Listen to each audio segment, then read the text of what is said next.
was really cool, by the way. I know it's a bit silly. Just a moment. Just a moment. That's great psychology. Why don't you just say something bad about my mother? Man's got to know his limitations.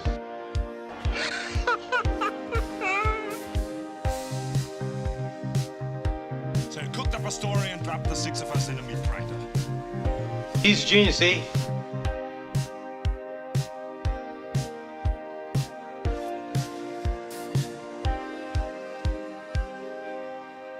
We need you.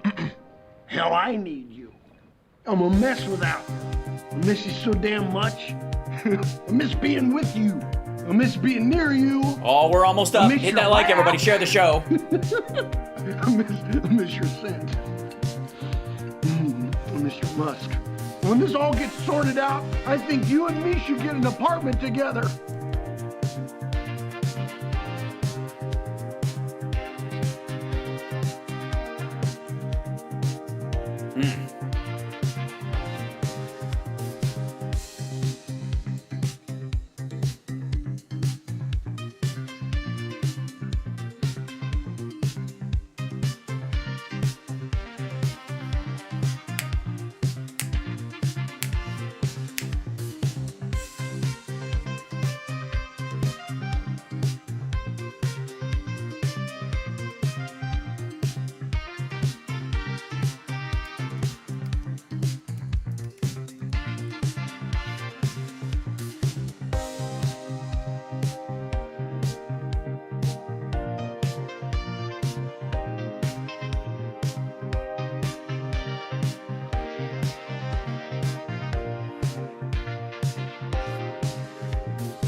All right.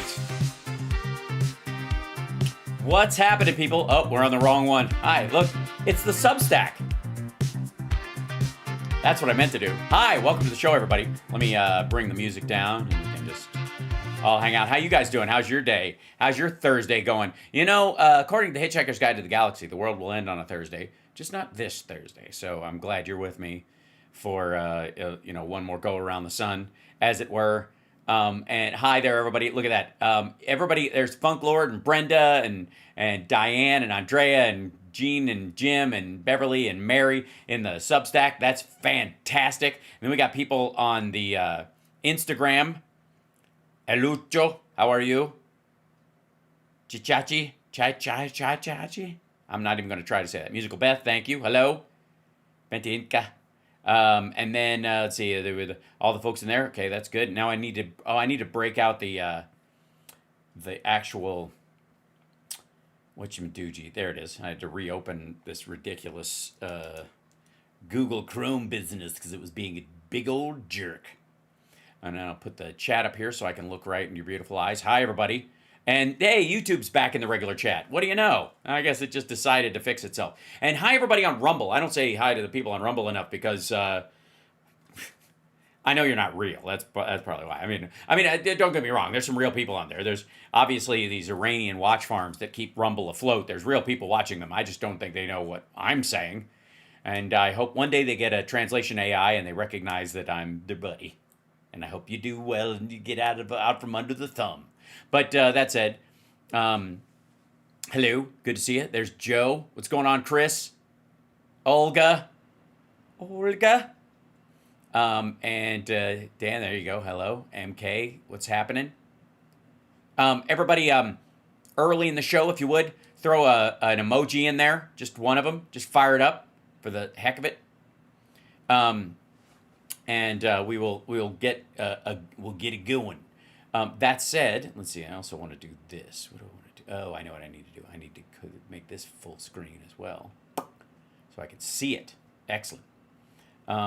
Because I think there's going to be there's going to be a necessity today for some of our favorite tools.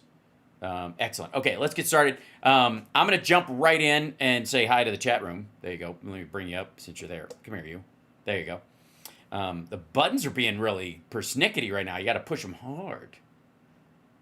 So hard. All right. Why angry emojis are always better because the algorithm likes them. Believe me. I wish it was different, but it ain't.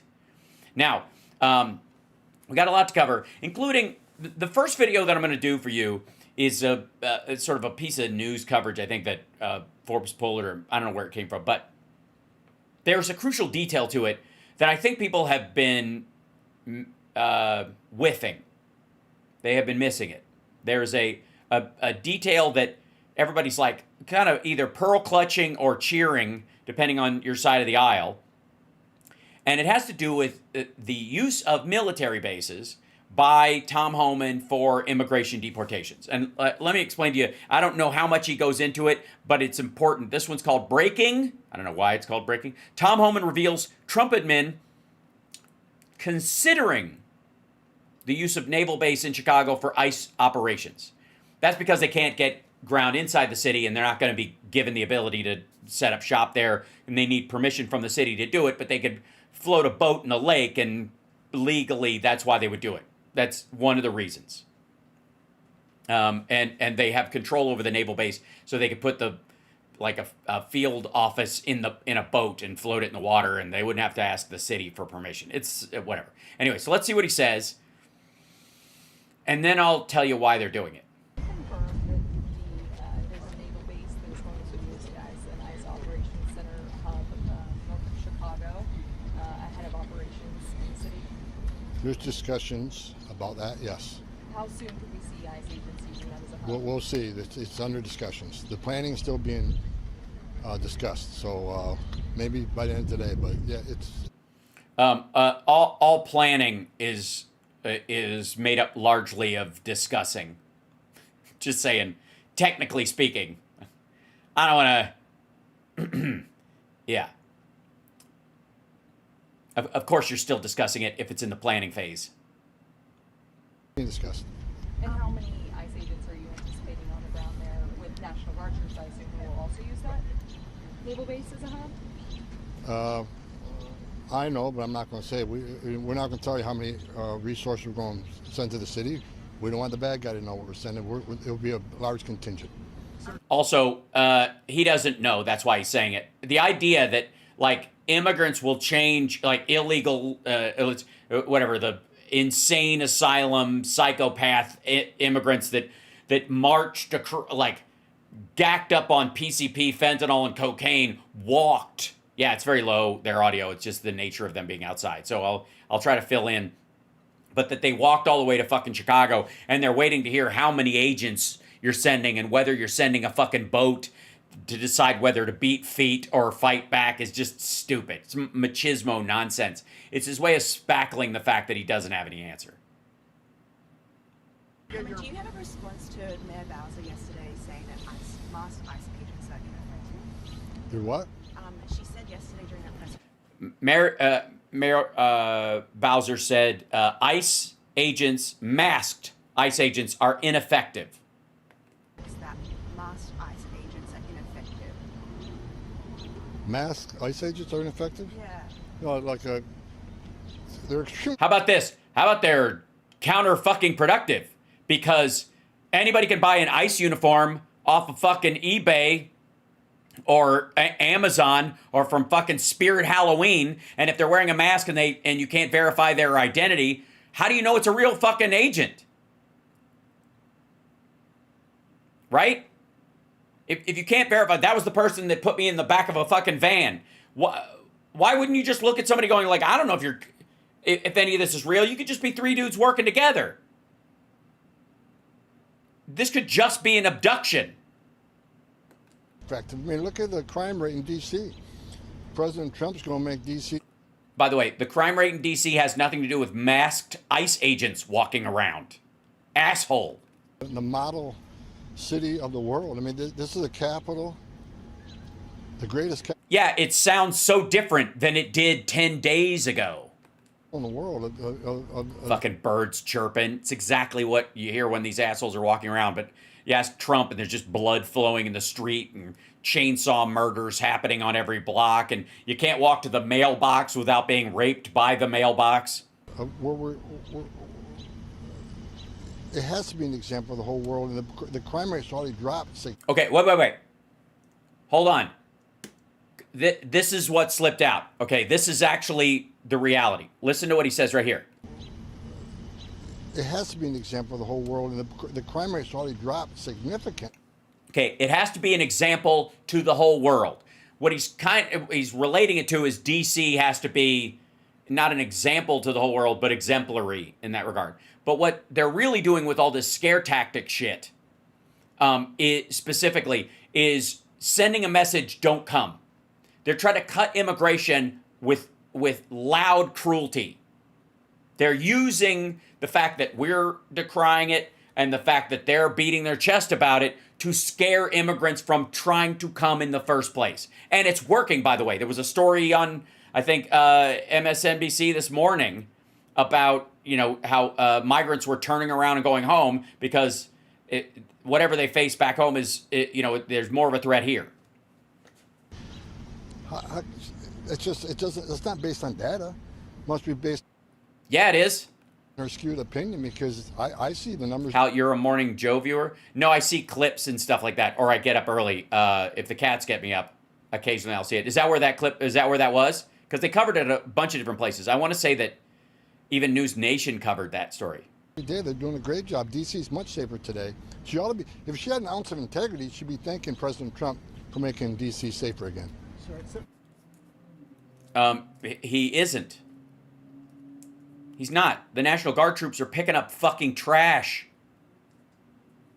Why didn't you just use the parade funds? How about this, you dumb motherfucker? How about all that money you wasted on that dipshit parade that he was doing?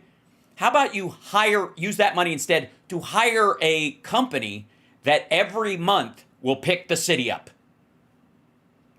You could have done it, but it's probably 3 to 5 years worth of monthly city cleanup around all monuments beyond what the normal staff does.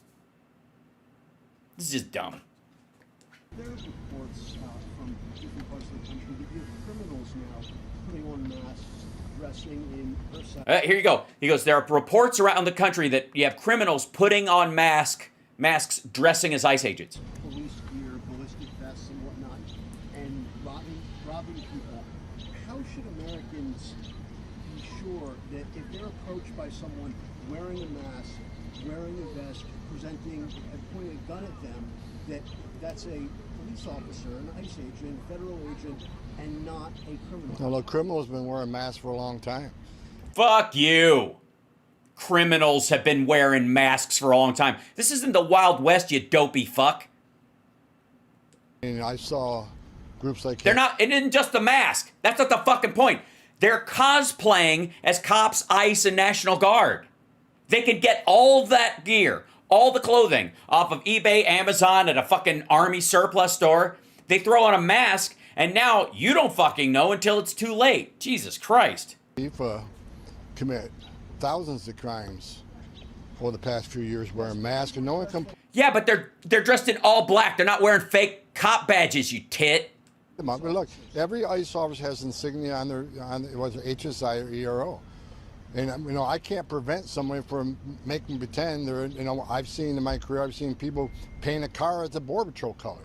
Unfortunately, that happens. We'll hold them accountable when they're caught, but the bottom... But now, because of you, they can wear a mask while they're driving. So cops and other people who might see them, they might see the car. They might see that guy walking down the street, and they know every cop in the area, but they don't know them all by this much of their fucking face. So they can't go, hey, that's not, who the fuck is that guy? They can't do that because their fucking face is covered, dumbass.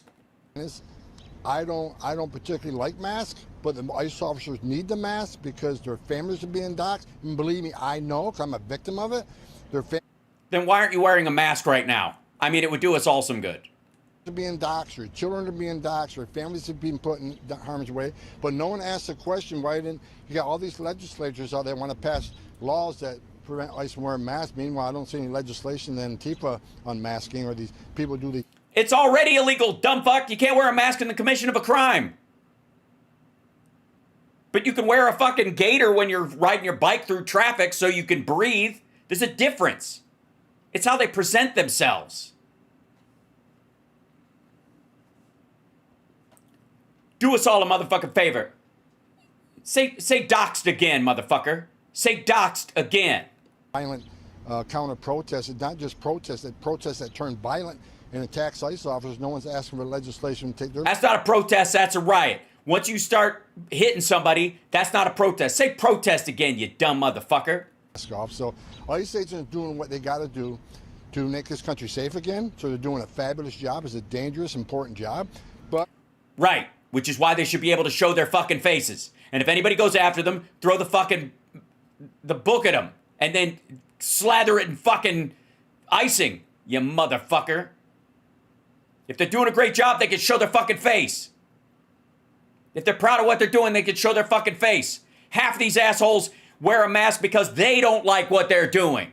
They don't want to be doing this. You forced them to do this. This is their fucking job. They're not wearing a mask because they're worried about their fucking safety. They're wearing their mask because they're fucking ashamed they have to carry bullshit for this administration.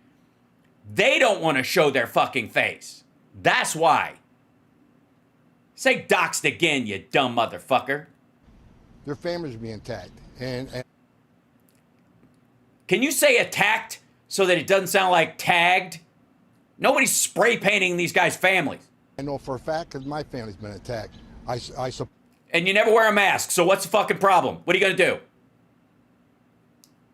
And your family hasn't been attacked. Your family's been shit on or yelled at a restaurant because of what you say, you dumb motherfucker. Them wear a mask. And a lot of it's based on, that question should be given to the lawmakers on Capitol Hill, Democrat lawmakers who want to compare ICE to racists, the Nazis. You know, it's just disgusting. Because, well, you remember the Klan? They didn't show their fucking faces. You know the Nazis? They had really nice uniforms. They all tried to hide their faces after the war, didn't they? This is enforcing the laws they enacted. Then why every other fucking cop has to show their fucking face? If dudes on the fucking gang squad on LAPD can show their fucking face, so can ICE. The fuck is the matter with you? Members don't like what ICE is doing. They can certainly change the law. And the protesters, the ones that turn violent against ICE, why not? No. This isn't about the law. This is a regulation. This is a directive. They can't write a law that says they can't ever wear a fucking mask, because that's dumb. They have to follow leadership. So who's in charge fucking matters. Say doxed again, you dumb motherfucker. Yeah, Klan members were doxed. That's why they wear hoods. Protest Capitol Hill. They wrote the law that ICE is enforcing. So any member of Congress to call ICE a racist or a terrorist for enforcing the law they wrote is disgusting on every level. Then why shouldn't they be able to show their face? Be a member of Congress. Mr. Homan, the other day in the cabinet meeting, the president talked about trying to find the right balance between the president's tough immigration policies and also helping out American farmers who rely on undocumented migrants to pick their crops. What does that compromise look like? Pick our crops, you stupid son of a bitch. From your perspective? I'm not going to get ahead of the president on that. I'm just... You're very happy right behind the president on that. He's really happy just standing there behind the president, breathing fucking deep. No place Tom Homan would rather be than right behind the president. Say doxed again, you dumb motherfucker. That with people, but until the president makes a final decision, I'm not going to get ahead of him. I'll support what the president comes up with. Again, this is a job of Congress, right? If there's a need for these workers to be into the country, we have a lack of those workers, and Congress has certainly improved the visa program. Was that just a bunch of fucking consonants to you? I'm not going to get ahead of the president. I'll wait till the president makes his final decision, and we'll go from there. His final decision. Like, yeah, okay. How many people are still detained at Alligator Alcatraz, and do you still see a role for that facility? It's about 50% full right now. First of all, I disagree with you. Whoa! The place holds 700 people. It's 50% capacity. 350 people, right? You got 350 people there. And I'm sorry if if I'm at all confused, you dumb motherfucker. But if there's 25 million brand new psychotic, fucking thieving, murdering, raping monsters roaming around, and a place that only has 700 people is only half fucking full, where the fuck? They're not leaving. You're not flying that many people out. Where the fuck are they? Oh, right. They don't exist. Judge who made that decision. I went down there. I walked through detention areas where these people sleep and live. I saw a clean facility, a well-maintained facility. I went to the... It's brand fucking new, well-maintained. For both weeks. Center and talked to the nurses there on staff, looked at the medical facility. It was great.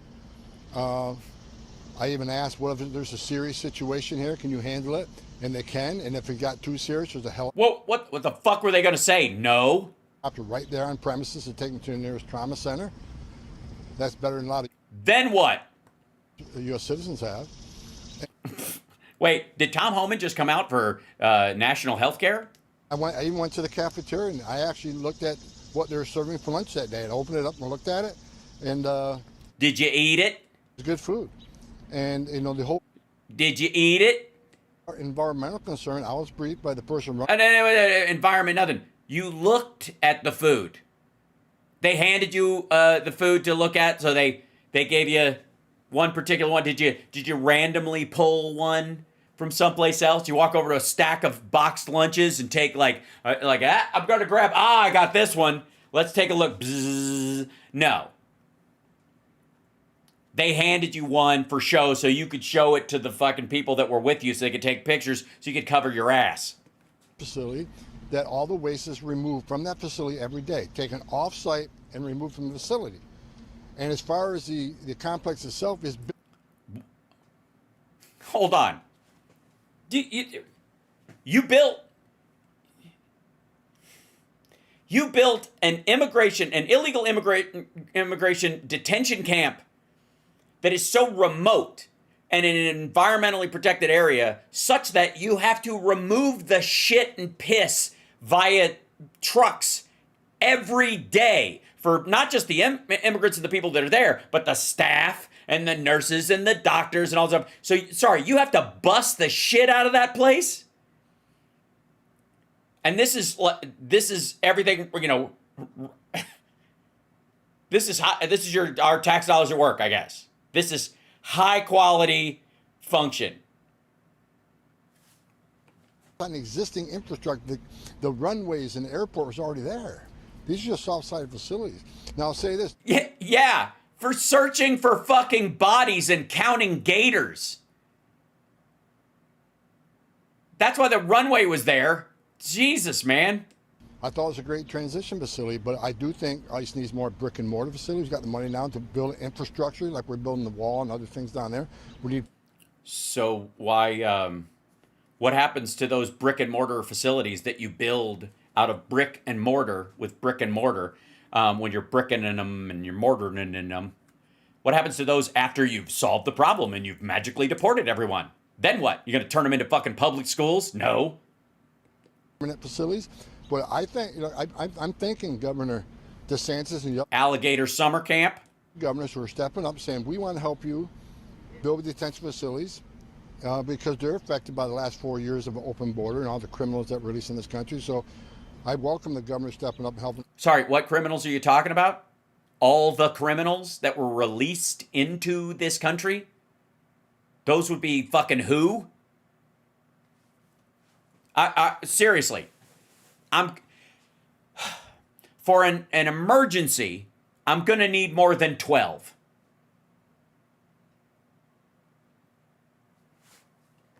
Helping us with these transitional facilities. Mr. Freeman, as the president talks about sending the National Guard into other cities like Chicago, is this a way to target sanctuary cities?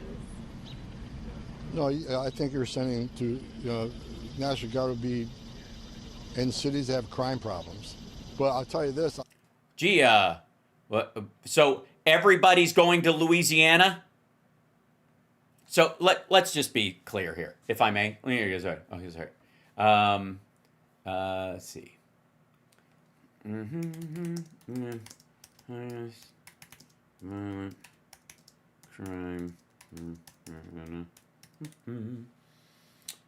see.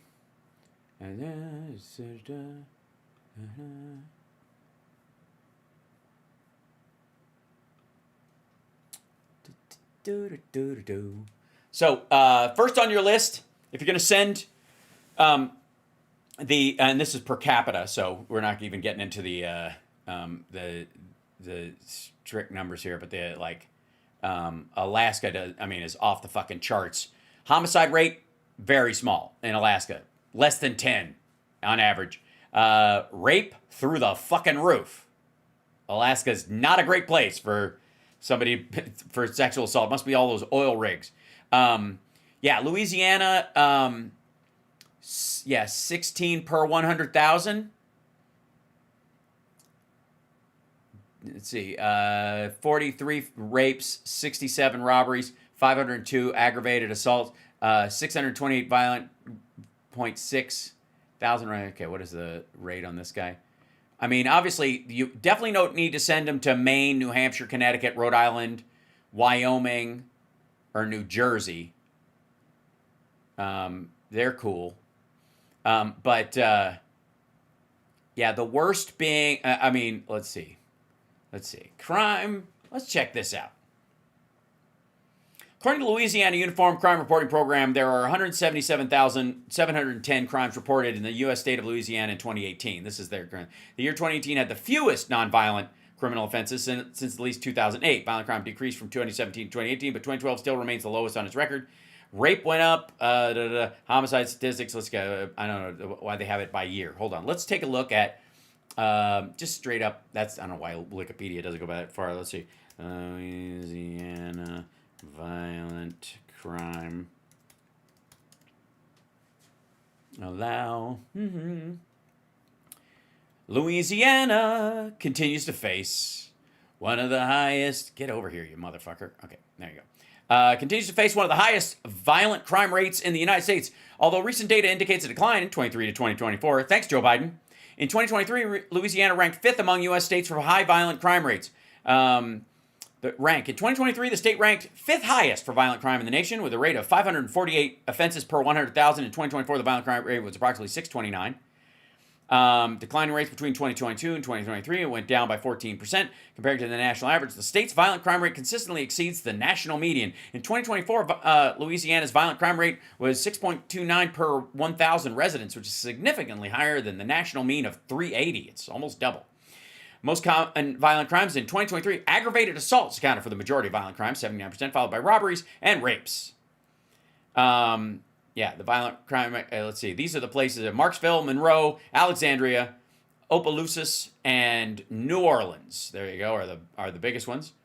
Recent arrests in multi-agency effort in Baton Rouge resulted in 100 arrests for targeting gang members responsible for murders, drug trafficking, and robberies. State Coordination Jeff Landry has announced coordinated efforts between federal, state, and local law enforcement to combat violent crime across the state. Initiatives, there we go. Crime in Louisiana, where's this? Let's look at the top 10 cities that are dangerous. I'm sure Chicago and D.C. and all those are on there, right? 10 most dangerous cities. 1, Memphis, Tennessee. St. Louis. Little Rock, Arkansas. Minneapolis, which is recently. Detroit, Michigan. Kansas City, Missouri. New Orleans, Louisiana. Cleveland, Ohio. Birmingham, Alabama. And Houston, Texas, ladies and gentlemen. I don't see Chicago, New York, or L.A. or San Francisco on there, do you? You're not going to send the fucking troops into Memphis? Wasn't L.A. when that whole I hope they get ice down in here, cause somebody stole my peanut butter and banana sandwich. thing started there, and I was there the first couple of nights, and I'm glad the president sent the National Guard to Los Angeles. Los Angeles is a safer city today because of what President Trump. Get the fuck out of here. This is a 4-block area where they were. Shut up. You don't know LA. I'm from LA. I'll be in Burbank tomorrow doing stand-up at Flappers if you'd like to come down. And if you're a Patreon or a member of the YouTube channel, you know, one of the little paid membership things that you join, that you get a free comedy show every month. Just saying. So I'll be there tomorrow. And then Burbstock on Sunday, Nerd Halen is playing. Which is sort of a semi-private thing. I don't know how it works. I'll post if they let people in. It gets very crowded. It's already sold out. So, but I'm going to be there all weekend. I'm going to go downtown. I'll show you guys. I'm going to take some fucking pictures down there. Like, oh, they all cleaned it up. Fucking no. Get out of here. There's nobody down there. Asshat. Whoops. Why is that playing? Play this. The men and women at ICE were physically attacked. The facility was physically attacked. That housed aliens that were arrested, that put them in danger.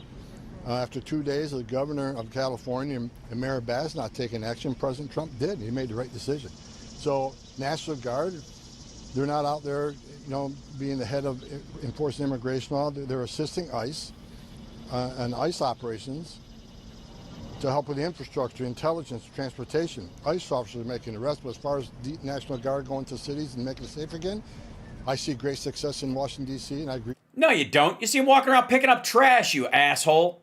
It's degrading. They don't need to be there.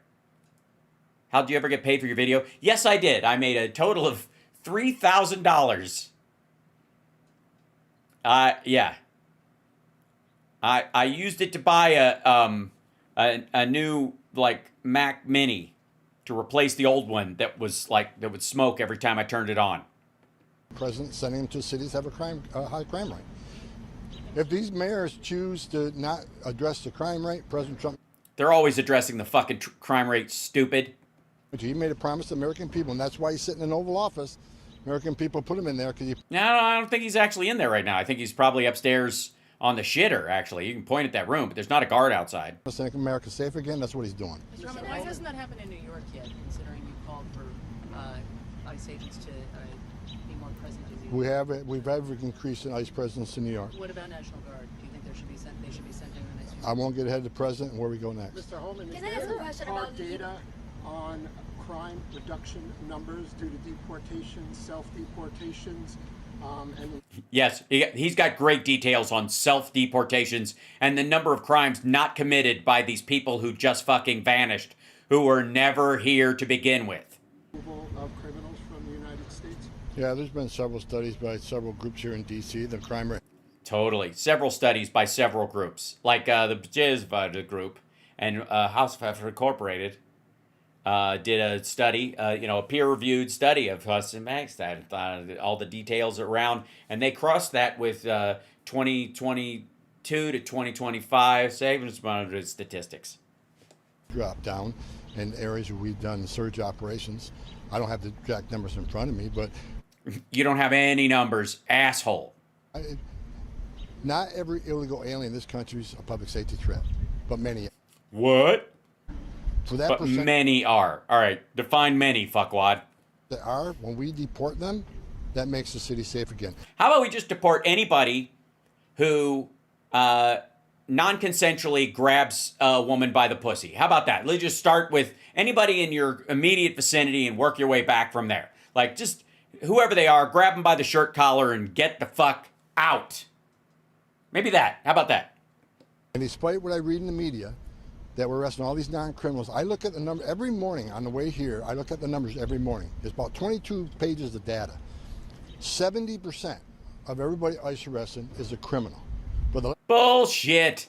Says, well, not criminal enough. It's just a DUI. DUI kills over 10,000 people a year. That's a public safety threat. I don't care what anybody thinks. 70% of the people ICE arrest are criminals. Who's the other 30%? National security threats. We arrested thousands of national security threats. All right, fuck off. Yeah, 30% are like out of control murderers, and the rest of them will drive over your kids. Get fucked. Nonsense. Gibberish. Many of them don't have a criminal history because their whole goal is lay low till they do their dirty deed. I see. So you're not. We're arresting criminals, allegedly, but I don't want to say allegedly because they're brown. So gang members, a lot of gang members don't have criminal history. And finally, yeah, the 12-year-olds. Deportation orders. People who had due process at great taxpayer expense. They were ordered removed by a federal judge and they didn't leave. And we're looking for them too. Because yeah, Kilmar Obrego Garcia is not one of those people, and you snatched him up and tossed him out. And there are a bunch of legit people that are not showing up for work and running for their lives because they do have paperwork, but they got their, they were Venezuelan, and then Trump just turned off their protections like a spigot, and now they're in the country illegally, but they've got family and they've got jobs, and that, like, if they go home, they'll die. Sending a message to the whole world. It's not okay to enter this country illegally. It's a crime. It's certainly not. That's the Stephen Miller thing, is that if you just enter illegally for any reason, you're a crime. It's a crime. You're a criminal. Technically, you're a criminal. They're all criminals because there's a law about crossing the border, and no matter why you cross the border, which, by the way, is not true. And I've used this analogy before, but it bears repeating. If I am in Canada and I am being chased by a bear, and I am running from this bear, and while I am running from this bear, I cross the U.S. border. I am not aware that it is the U.S. border. I don't give a fuck. I'm being chased by a bear. Or I know it's the U.S. border, but I also know that I can climb over this little ladder that somebody had laid there, but there's an electric fence, and that will keep the bear away from me. I have entered the U.S. without documentation, but I have not entered illegally because my life was in danger when I was fleeing the bear. And I don't have to sit there in the fucking grass having a staring contest with this fucking bear. Right? And I could go to somebody and go, hi, I'm Canadian. And I was running from a bear. And I was all my shit's in my truck. And a bear started chasing me. And I crossed the border. And I need a little help. So I would like to go to the Canadian Embassy. And then I would like to stay here. The bear is near all my shit. There's a family of bears set up. Apparently, my daughter Goldilocks started up some shit with them. And they are now parked in my fucking house. And I can't go back. So I would like to stick around here for the natural life of the bear. If you don't mind, I'd like to stay here until, by all measure, these bears have died of natural causes. So I can go home and not be eaten by a fucking bear. For real. You can do that. As silly as that is, that's absolutely a thing. Now, granted, Canada is great. Might be a bad example because Canada would, provide the bears with a replica of your home that they could live in because it's Canada and they're adorable. But it is not a crime to cross the border without permission if you're trying to save your own life. It's an American bear. It's an American bear. It's an American. Yeah. To ignore a judge's order after you begin to do. American Grizzly! Stay away from me! Message we're going to send, we have consequences. And one of the reasons we have such a secure border right now is not only... Is because it costs $40,000 to cross, and so it's only rich drug dealers that get across, and they just wander right the fuck in? Because of great work the men and women the Border Patrol have done, the president signed executive orders like remain in Mexico and in catch and release. A part of the success of the most secure border in this nation's history, because we're showing the world there's consequences. You enter this country legally. Okay, did you hear that? We're showing the world there's consequences. All this cruelty is specifically for show. They believe, and this is the argument back and forth, is that if you it's offer, not okay. If you shut get the order fuck removed up. by Shut up. That if you are too welcoming, then everybody will just stampede. And that's where the caravan idea came from, and that people would come across. If you can get asylum and you're safer here, of course, of all the South American countries, if you're going someplace to make a new life and you're escaping danger, you would rather go all the way to the United States. fuck, you'd probably rather go all the way to Canada. If Canada was below us and we were on Canada's territory, they'd stop at Canada. Just for the record. Like, every immigrant from South America would rather go straight to fucking Canada. If they could circumvent the United States, I mean, get the fuck out of here, right? Of course. So what they want to do is scare people away from coming. It's all performative. It's meant to be cruel, and our reaction to it, going, it's cruelty, it's illegal, it's violent, they're creating gulags and all that kind of stuff. Our language helps them, so that's why they don't care about the outrage. They don't. The outrage is the goal. Judge, you're going to leave. We're going to make sure of that. And I think the world's seeing ICE operations throughout this nation. 1,000 teams out there every day. We're sending a message, and that's helped greatly reduce the amount of people who are trying to come to the border. And yet there still aren't magically 25 million people to be rounded up in the United States. You just can't find them. You know why? Because they're not here. They never have been. Some question about legal immigration, there are reports about a multi-agency immigration enforcement operation in Chicago after Labor Day. Can you confirm those reports, and why Chicago? And this is the, like, using the naval base there. Now, they... listen to his answer, and then I'll tell you something. Look at the crime rate in Chicago. I mean, it doesn't even. It's not even in the top 10, motherfucker. It's not. So I don't even know how you can justify calling something an emergency if it's not even in the top 10. When this administration first came to power, Brandon Johnson, mayor there, he says I wasn't welcome in Chicago. Where was I the first day? Chicago. And I was up there in operation. And I remember that first day, if I remember the numbers right, the first day we took like 9 predators off the street. Sexual. 9? Fucking 7 million people in that city.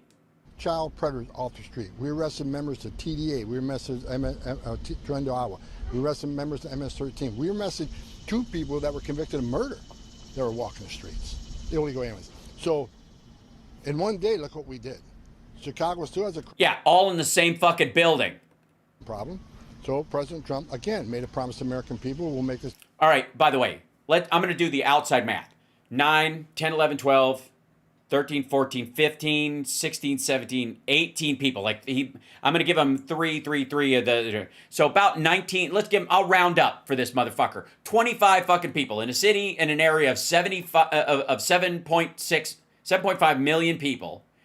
This motherfucker is beating his chest over finding 25 people that, by the way, the Chicago police, ICE, all those guys are always pulling off the street.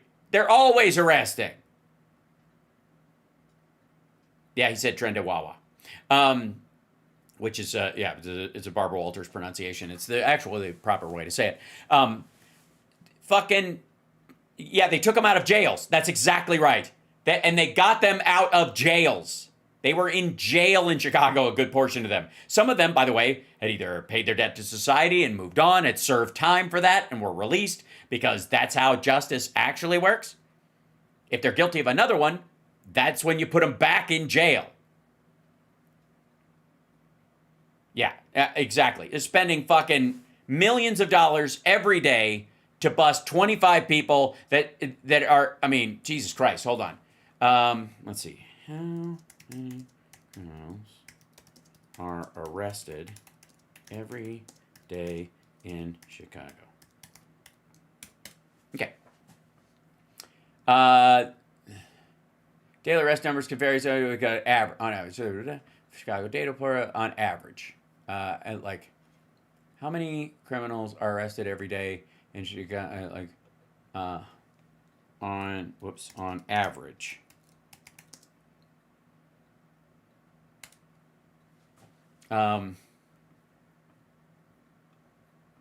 Incidents not surrounded. Falling climb around there. We got a YouTube video decreasing. Let's see. This is 2020. We looked at 536,000 Chicago arrests. Here's what we found.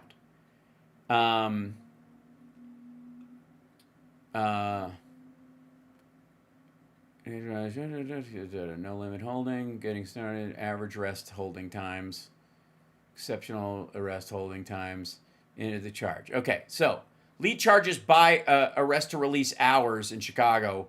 Court-related weapon, vehicle, public order, property, person. Charge classification by arrest to release hours. Okay, these, I don't know what the fuck. Hold on. Chicago Appleseed. What's wrong with you guys?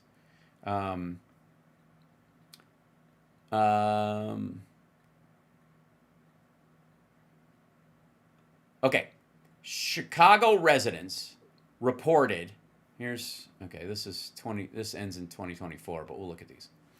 1 in 7 Chicago violent crimes are ended in arrest in 2024. Now there's overlap and there's unsolved and there's gang-related stuff and there's snitches get stitches and shit like that. And Chicago's got a heavy part of that. So the violent crimes themselves. So there's 38,000 total violent crimes. And this many arrests.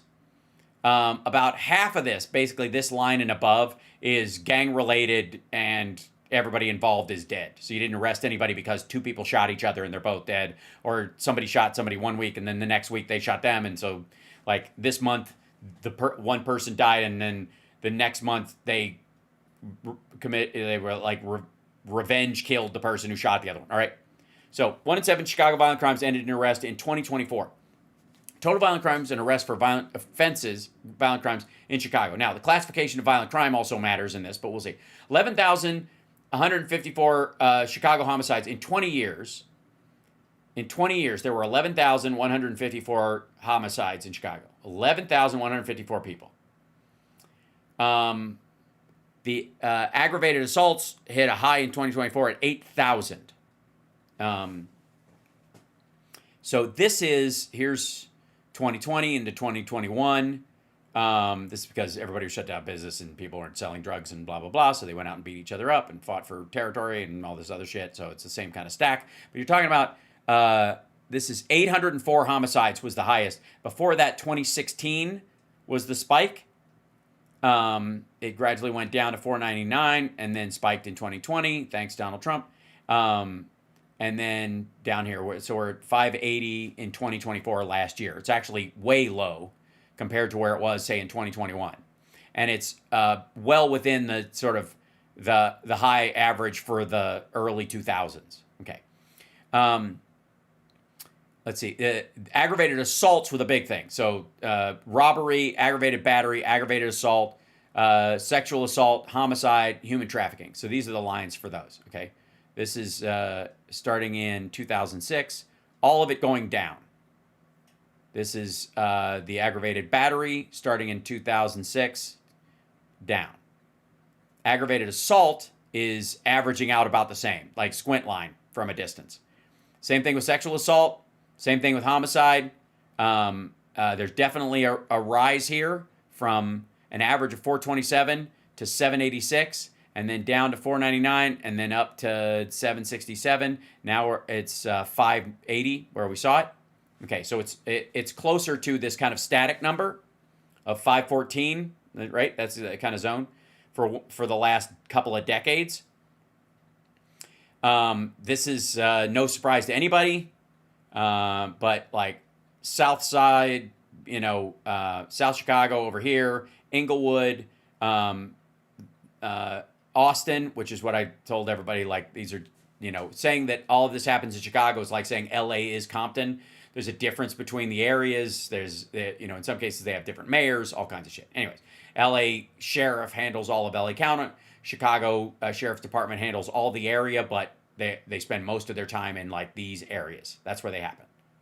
Again, the average person throughout Chicago, even in the South Side, is not experiencing the kind of violence that you're seeing in these specific neighborhoods where the gangs are. Yeah, Austin is all kinds of crime. Exactly.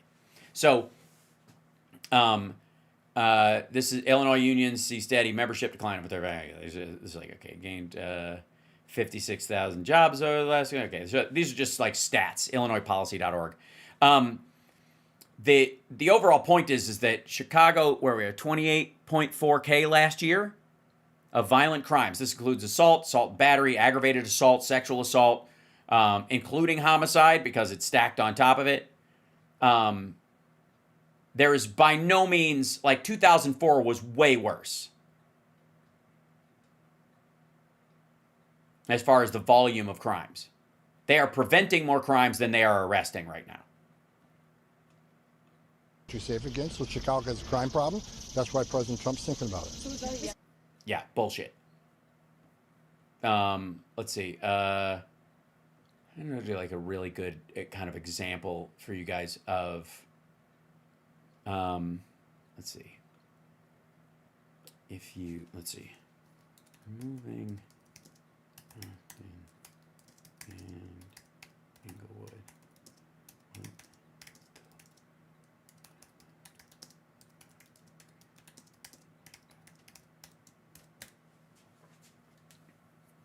The specific, let's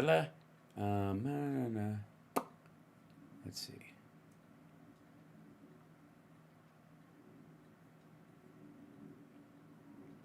I don't know why I would do that. Okay, hold on.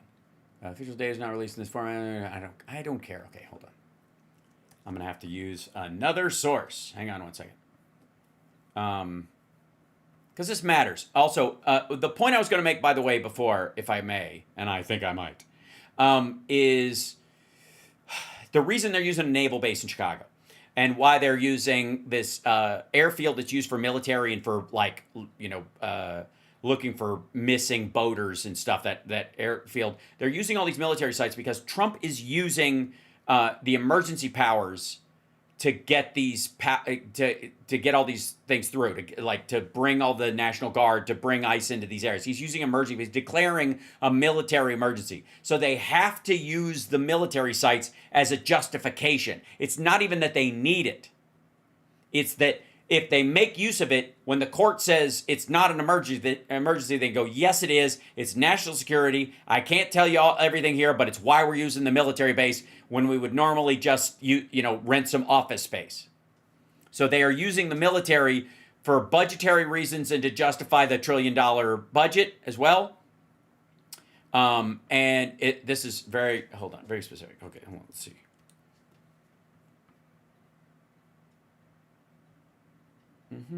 Okay.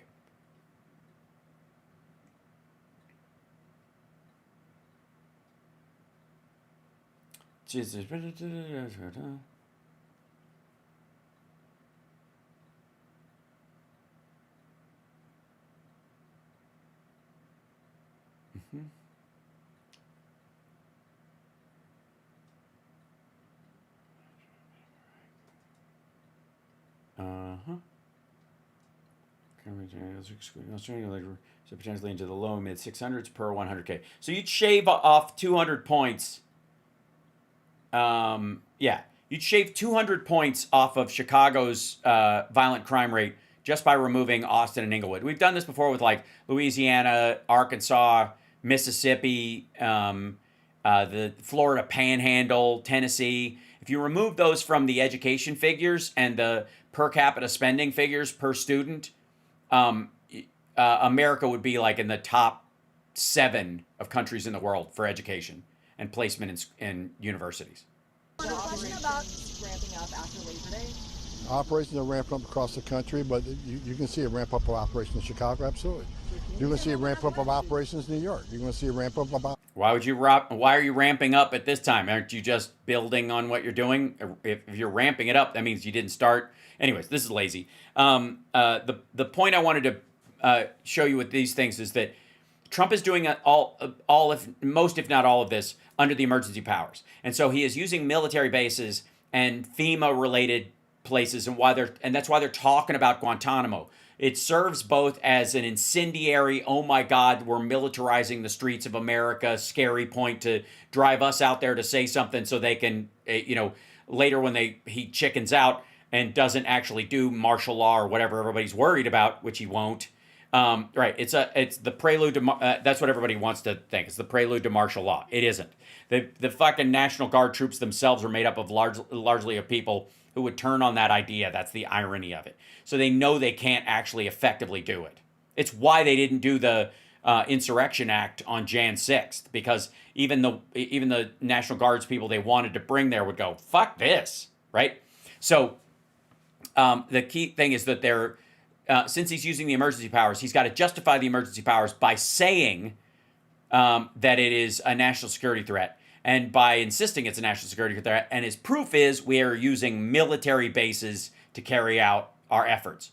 If they used those those bases, then if they used like local buildings like they normally do when they do joint efforts with the locals, with the police and FBI and stuff, if they just they usually take out office building. If they did that, it wouldn't look as much like an emergency to the Supreme Court when this all comes up. You don't need martial law to scare people away from 2026. I agree, but I think that's largely happening in Republican circles, and I'll show you where. Okay, so let me jump. I was going to go into this ridiculousness with J.D. Vance, but let me share something with you right now. Now, this is something I watched part of earlier. The gentrification of Nick Fuentes has been pretty fucking hilarious to watch. A proud white nationalist, racist, the whole shebang, and has been gaining ground, kind of like Marjorie Taylor Greene, being disgruntled with Trump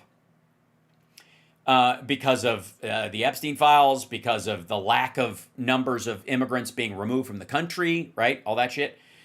Because they don't exist. He feels like he was lied to, but not about the numbers, but about the effort, because he thinks they're all being kept here as cheap labor, when in reality the numbers were always artificial, but we'll get there. But I want you to look down in the corner. This is not from Nick's show. This is another guy playing a Nick clip.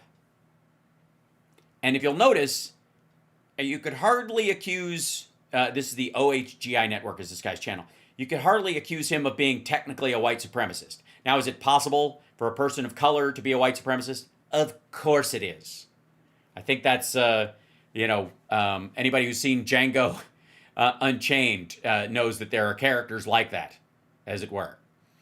This has been true throughout. I mean, like, people will supplicate themselves to another group or race or to save themselves or to gain power at the expense of other people. Capos in the camps at Auschwitz, all that kind of stuff. Okay. So, Fuentes, this is the line. Now, why does this matter? It matters because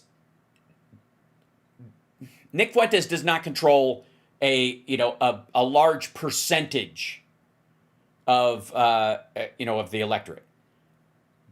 But he controls enough. And like I said when I was on the Terra show this morning, when it comes to talking to maggots, they don't need to see the light, they just need to see the lie. I was very proud of that one when I came up with that. Another Sparksism. When you're talking to somebody who's in a cult or who has lost their mind or is flat ate up with the dumbass, as we say, they don't need to see the light. They just need to see the lie. You do not have to convince them that your way is the right way. It will suffice to just have them abandon their bullshit. Recognize they have been lied to and all that kind of stuff. You don't need to bring them over to your side, right? So, in this particular case, I just want you to take a look at what Nick Fuentes, of all fucking people, is starting to say. Now, just like Joe Rogan and Dave Smith and all these other dipshits who are just like, wait a minute, I think I've been had. And you're like, yeah, dumbass. I know that's hard to say, but you know what's harder to say is that I was right and you were wrong. All this shit we've been talking about for the longest time, all of us, whenever we're watching these guys have epiphanies, we're like, duh. Okay, so, yes, you can be a former white supremacist. I agree, you can be a former anything. People can change. Anyways, like Charles Manson. Charles Manson's Helter Skelter was one of the dumbest fucking things.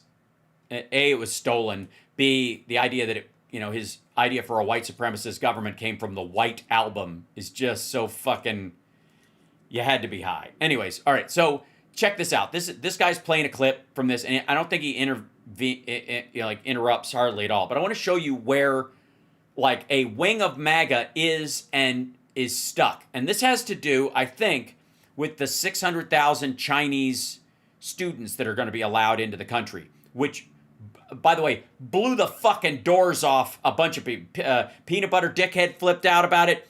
Beck flipped out about it. And these are the higher tier guys. This is a gutter ruffian of the MAGA movement, right? Chinese students. I guess we'll get into this first because this is just delicious. So delicious.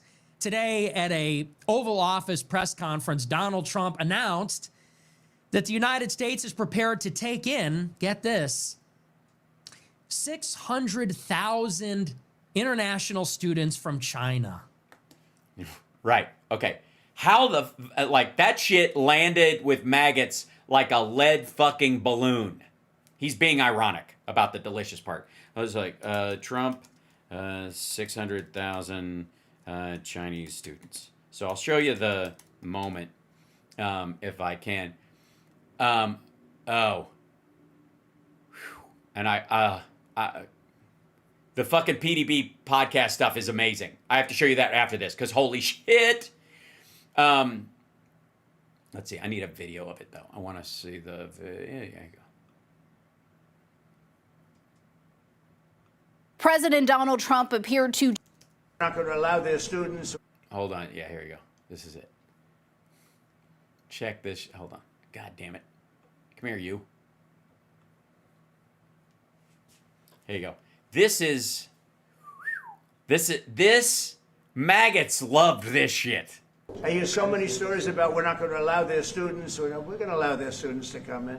We're going to allow, it's very important, 600,000 students. U.S. Commerce Secretary Howard Lutnick told Fox News' Laura Ingraham Monday that Trump sought for the students to help the 15% of colleges who would face closures without a boost in attendance. Trump. Okay. So that's what he's trying to do. So, and by the way, these are universities like Harvard and stuff that he's been shitting on and taking money away. It's like hilarious. They got all this money. Oh God, I know. Not like Jesus. All right, here we go. This just enjoy. Talk about delicious. Watching these motherfuckers react to 600,000 Chinese students being allowed into the country. Just wait. 600,000 students from China. Are you tired of winning yet? Got what you voted for? This is a story from Fox News that says, quote, Donald Trump said 600,000 Chinese students would be allowed into the U.S. to study at colleges amid ongoing trade talks with China. Speaking at the White House on Monday, the president's announcement signals a potential thaw in U.S.-China relations after escalating tariffs and restrictions on international students. President Donald Trump. So many stories that we're not going to allow their students. We're going to allow their students to come in. Right, so he plays this or whatever. And he obviously flips out. So hold on real quick. Let me play this for you. Very important. 600,000 students. It's very important. We're going to get along with China, he said. Trump's student visa offer comes against the backdrop of trade talks with the Chinese government. Currently, about 270,000 Chinese students are enrolled in U.S. universities. In May, Secretary of State Marco Rubio announced plans to aggressively revoke visas for Chinese nationals. But Trump has since shifted his tone, telling reporters in June he's always been in favor of welcoming students from China. So, last year... Can we, please take a moment, if you will, ladies and gentlemen. Take a moment to enjoy the misery. Just, like... The government approved 400,000 student visas. There's currently roughly 250,000 Chinese students enrolled in colleges. Trump says we're going to have 600,000 additional Chinese students come in. And already the bulk of the foreign students are Chinese and Indian. We're going to double that number, at least, or triple it, depending on if the existing student body population is included or if it isn't. Now, what's fascinating is that obviously this administration has backed down on its maximalist immigration agenda. Like, let's just be very, very clear about what we're saying here. Yeah, so you get the point. Like, he's like, they're not doing any of the shit that they promised us we would do. Now, let me show you something even more embarrassing, if that's even fucking possible. So let's back up here. Lest you think it's just Nick Fuentes, Kanye's racist sidecar, right, is the only person, doing this. Peanut Butter Dickhead and crew, who, by the way, Nick Fuentes wants to be on their show, and apparently there's this big thing to try and get him on there, but Peanut Butter Dickhead won't have him on because he says the N-word. So I guess points Peanut Butter Dickhead in this regard. It's not that he says the word, because George Carlin said the word. Lenny Bruce said the word. Rap groups say the word. It's what you mean by it that kind of is the thing. It's the context, one would think. Okay, so anyways, this makes me extremely uncomfortable. Trump shocks with 600,000 Chinese student announcement. Watch this. And there's part of this. Please tell me if you spot it before I stop it when it happens, because goddamn. So Trump opens up the door to 600,000 Chinese students amid Beijing trade talks. So first, Trump threatens 200% tariffs on China over key part that shut down U.S. car plants. Okay, so this is straight up the same day he's doing this. He means magnets, by the way. This is the Trump thing about magnets that he got stuck on. He's doing the other side. Trump says, if I wanted to destroy China, I would, but I want to have a great relationship with them. Rob, I know I just called you G, Rob. If we have a couple of these clips, I want to go through it. Is this one I want to have a good relationship with them? This is the 200% tariffs. I also have that one as well. Okay, so let's go with the 200% tariffs, and we'll go through these, and we'll react. But we have a very strong relationship, Howard, I would say, economically with China now, getting much better. They have to give us magnets. If they don't give us magnets, then we have to charge them 200% tariff or something, But we're not going to have a problem, I don't think, with that. By the way, this is not tariffing. This is effectively sanctioning. This is, it's economic hostage taking us. If you keep that from us, then we'll keep this from you. This is not even about trade. Like, you have too much of something and we have too little of it, and you're eating what little industry we have, like Canadian fucking dairy. I think that's. This is also, well, you'll see. Behind us. China intelligently went and they sort of took a monopoly of the world's magnets. And nobody needed magnets until they convinced everybody 20 years ago, let's all do magnets. There were many other. Yeah, you heard that right. I don't know what the fuck. He thinks, by the way, that the magnets we're using is for maglev stuff. Remember the thing he had about the USS Howard Johnson's or whatever, when he was like, we should use the piston and steam catapult for the planes, and they want to use magnets, and if you get a magnet wet, it doesn't work, all that shit. That's where his fucking tapioca fucking brain is going. Just for the record, in case you're like, what the fuck? That the fuck. I mean, it's still gibberish, but at least you know where the root of the gibberish. That the world could have gone. But so it'll take us probably a year to have them. We're heavy into the world of magnets now. The world of magnets. Magnets are the world of illusion. National security standpoint, but we have a powerful thing. It's airplane parts. They have many Boeing jets. They had 200 jets that didn't fly, and I've sent them all based on his word. I sent them all. I've sent them all. You sent a care package of airplane parts. Get the fuck out of here. Of the parts, so their planes can fly.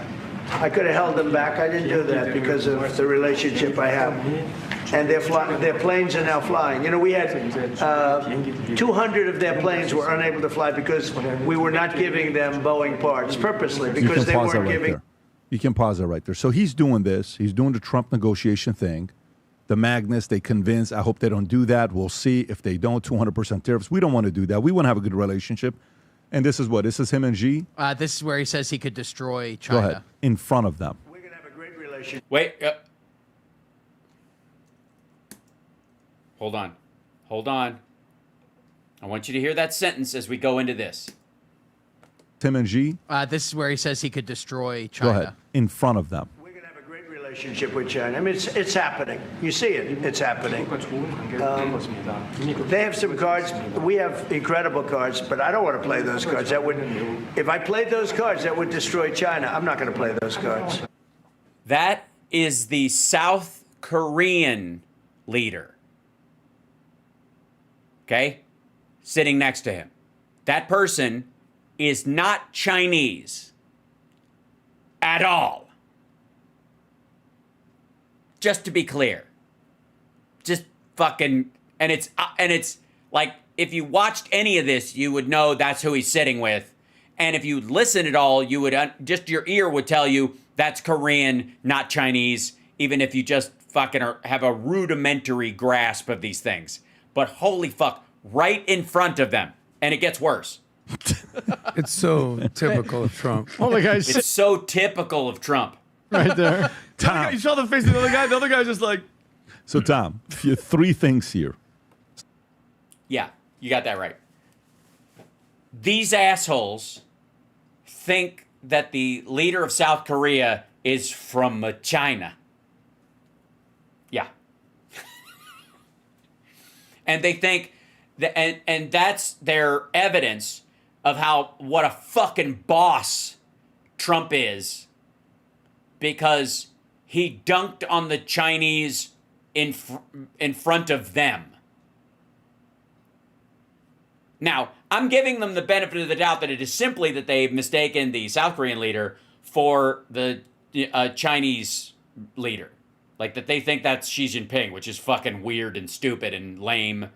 But on top of that, it's even worse if they just go in front of an Asian from over there. That they don't actually bother to make a distinction between the South Koreans, the fucking Japanese, the Vietnamese, the Chinese. You know what I mean? That it's them. 600,000 Chinese students. Rob, do you have that one? That's this one right here. Go ahead. Keep going. President Xi would like me to come to China. It's a very important relationship. As you know, we're taking a lot of money in from China because of the tariffs and different things, and it's a No, we're not. important relationship. First of all, they carved out almost fucking everything. Like even the stuff that he did put stuff on, it's like the shit that you find at gas stations is now more expensive. Get along good with China. I hear so many stories about we're not going to allow their students. We're going to allow their students to come in. We're going to allow. It's very important. 600,000 students. It's very important. But we're going to get along with China. Okay. But it's a different relationship that we have. Tom, 3 topics. Specifically China relationship, 600,000 students, 200% tariffs. Thoughts on this? So first of all, the president's making nothing signed, and the president is trying to set the table to have a relationship with China or to have some kumbaya. We already have a relationship with China. He doesn't have to, this idea that's kumbaya. This is bullshit, but whatever. Here to get to the real meat. This is just the hors d'oeuvres and the salad. The meat of the meal is the big time trade deal and what's going on. And magnets is one of the key items. That's why he's bringing it up. Chips is one of the others. Security for Taiwan is one of the others. So there is a big negotiation coming up. Step 1, make everybody feel good.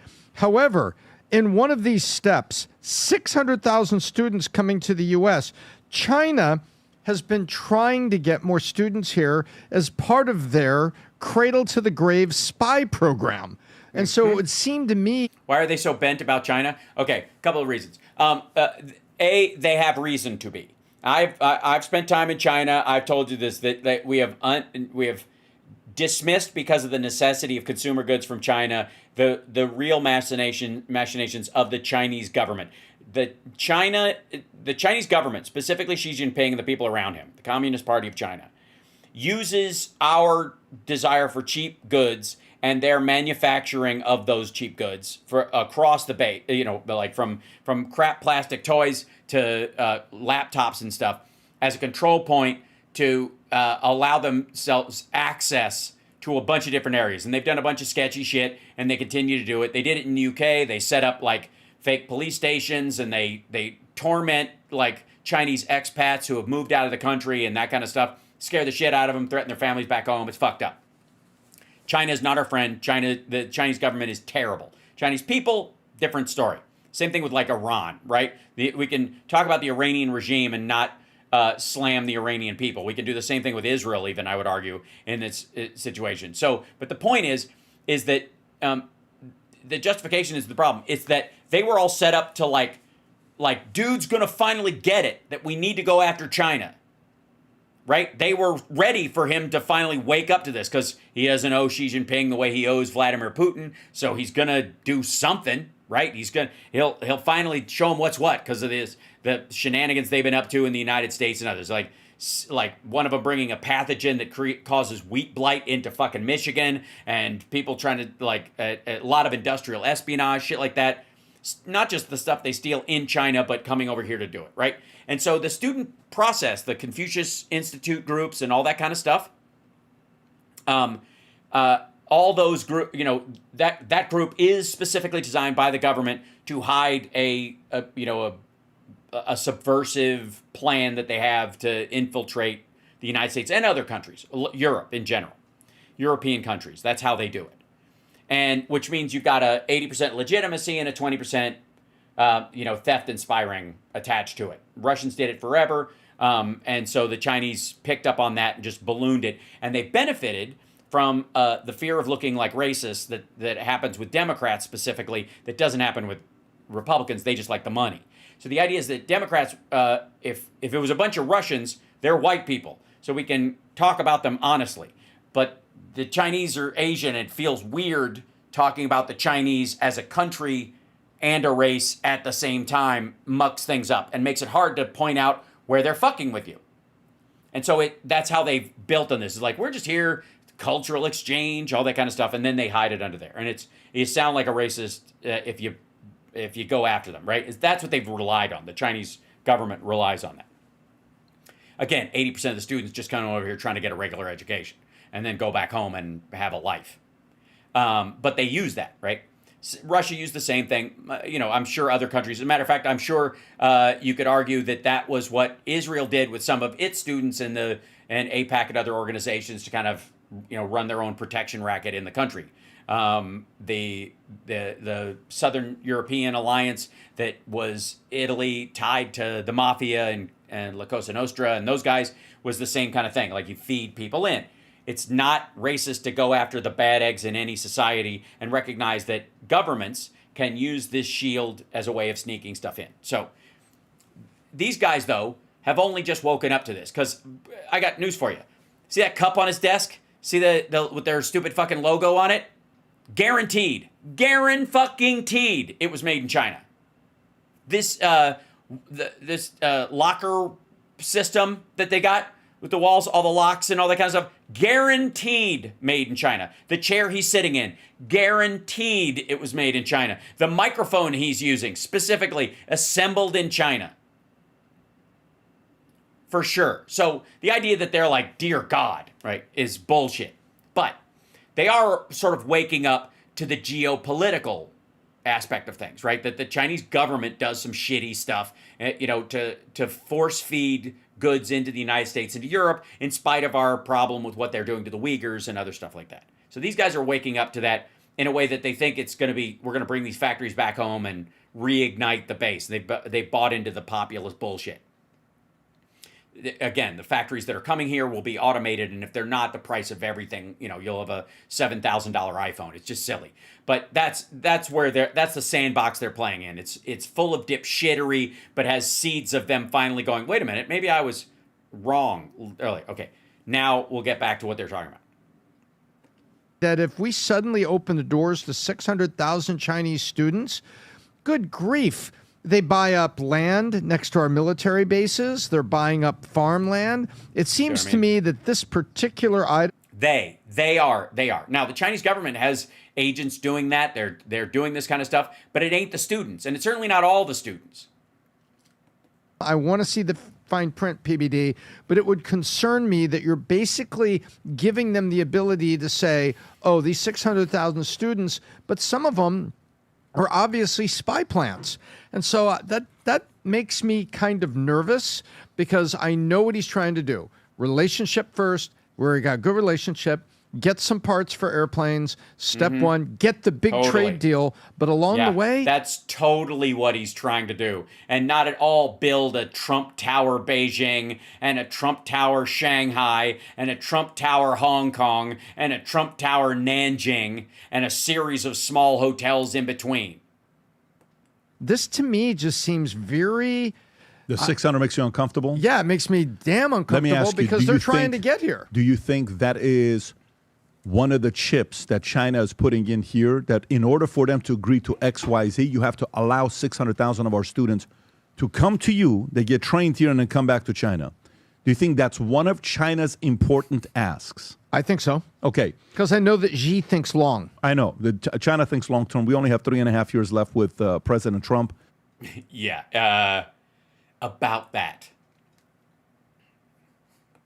And that's a long time for him, but It's a very long time. It's a matter of fact, I think it's too much time for him, if you know what I'm saying. your time is these Chinese students in the next 30 years are going to be in politics. They're going to have influence in companies, and they're going to report things back to China, and their loyalty is going to be to possibly them. I see. So his plan isn't that they're going there, they're going to go to school here, and then they're going to come back like they're going to Harvard and learning and stealing our lasers and going back there, whatever. They're going to come here. They're going to kind of become citizens. They're going to run for the mayor of New York and turn the place Chinese, right? That's what he's on. Or by the way, not because they wanna, because they're on orders from the Chinese government, because Xi Jinping set this in place 30 years ago when he fucking died. Would you put that as one of the chips if in return you're able to get Panama Canal? Right. That's okay. This is fucking awesome. So he thinks Trump is allowing 600,000 students so that we can regain control of the Panama Canal, which we arguably already have. Let's process that. You're representing Trump. I'm representing China. This is just like, I don't even know what the fuck. Hey, Tom, we will allow the C.K. Hutchinson deal to go through, and that's going to give you the Panama Canal, okay, which is a big risk for us. Some would even say it's a greater risk. But in return, you have to allow me to have 600,000 students of ours to come to U.S. and be educated in your country. I would do that deal, and I'll tell you why. Because I get the canal done, and then I get my people and Panama's people in the joint military exercise. And then I would kick all the Chinese people out. That's what he means. Then we'll just round up the students after we own the canal. So now it's secure. Yeah. And then later, I can filter and I can put restrictions on who's coming in, and I can Yeah, when it's too fucking late. Monitoring. So if it's canal first, and then everything else, That's what they think the trade-off is. Don't get me like. Never mind the fact that they still think the South Korean leader Lee is actually Chinese, and maybe even they think he's Xi Jinping sitting right there. always change the immigration status and the observation, my surveillance later. Vinny. I have a problem with it. I have a huge. What a shocker! Huge problem, and I get the tactical business negotiation standpoint, but do you though? That 600 students from China is not America first. 600,000. 600. My bad. Yeah. 600,000 is not. Let's not forget, China. I hate the word adversary. I know everybody wants to tell us that it's Russia and Israel. No. China is our number one enemy. Okay. Period. Pat, to me, end of story. Okay, this is the same country that Enemy, not adversary. Enemy. Unleashed COVID. Still not. By the way, they unleashed COVID, which, by the way, is a hoax. So I don't know how you unleash a hoax. Does anybody know? Does anybody know how you make a bunch of people sick with a hoax? One piece of accountability. Tom, you nailed it. For a disease that doesn't actually exist, I think that I might have found the problem. Stealing all of our stuff, buying land next to all of our military bases, which I'm happy that they freaking finally banned. This news just came Buying out. farm and sending spies over with crop contamination. To try to ruin our agriculture. This just came out today. Chinese doctor accused of stealing confidential U.S.-funded cancer research. Now you're going to let in 600,000 of these students. And Tom, just students. See what I mean? Like, I would like to say, by the way, don't get caught up in the actuals of this conversation, okay? This is nowhere near reality. Just enjoy the fact that these assholes are spinning out in a tornado of ignorant bullshit. He said that he's going to vet them and stuff. You can't really trust them. I can't. And by the way, America can't trust Trump to vet Chinese students. What's he going to do? Judge them by cup size? Kids can't afford college. Okay, our kids are drowning in debt. All this is happening, and you're going to give over 500,000 of these kids. No, I don't like that, Pat. They've been robbing us for decades. I think America first is America first, not China, not Xi, not Epstein. Sorry, Gavin Newsom. When this guy comes to freaking San Francisco, you toss out all the homeless people and wave Chinese flags, not American flags. I'm not with it at all, bro. This is, and I get everybody's always like, you're supposed to, if you love Trump. No, but hear I'm me calling out, him out. Vinny. Hear I me don't out. like it. Yeah, Vinny, come on. Don't call out Trump. Hear me out. Yesterday we're having a conversation. I was obviously joking, and I said there's the emotional voter, there is the logical voter. Okay. No, you were not. He was not fucking joking. He thought he was making a broad, deep philosophical, socio-political stance. Get the fuck out of here. Joking. Yeah, Trump was joking about ending the Ukraine war. And we all first start off with which one? Emotion. All of us. No, we don't. No. No one does. I know, CSL. We literally watched that clip yesterday, and these motherfuckers are already rewriting the past. No, you don't. You think first and you feel later, even when you're a child, because you realize, fuck, I'm hungry. Wah. And again, this goes especially across words and conversation, communication. Always, you make up your mind first, then you feel. Okay, because a stranger yelling, "Hey, fuck you, buddy," across the street will make you nervous, but your friend that you see yelling, "Hey, fuck you, buddy," makes you feel differently, and you're like, "Yeah, no, fuck you, buddy." You laugh about it because you've already had that back and forth, and that's a running gag with you. There's a difference. Same words, same experience. You don't emote immediately. You respond intellectually.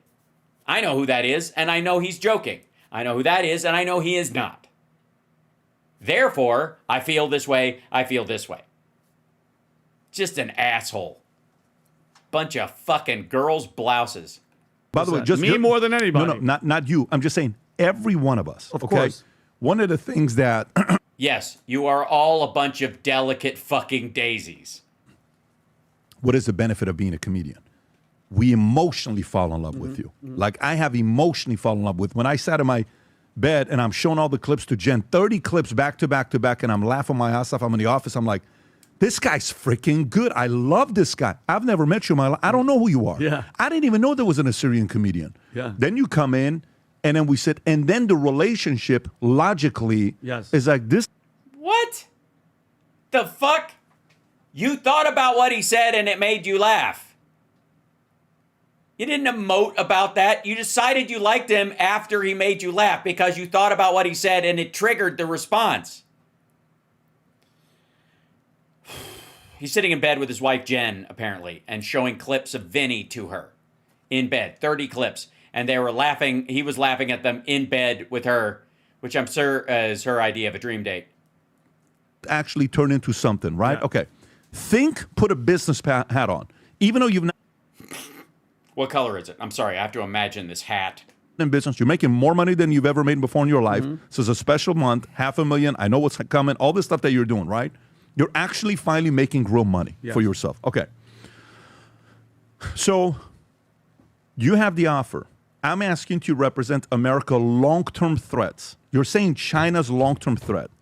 You're trying to negotiate with this country and get them to do certain things they typically wouldn't do. You have one of two choices. You want me to approve the CK Hutchinson to allow BlackRock and whoever to buy it, so it's a U.S.-owned property, the Panama Canal, massive, the 43 ports, very important. You have to allow me to send 600,000 students to be able to get educated in your country, go to the school. Which of those two? Can I just say for the record, this is goofy bullshit anyways.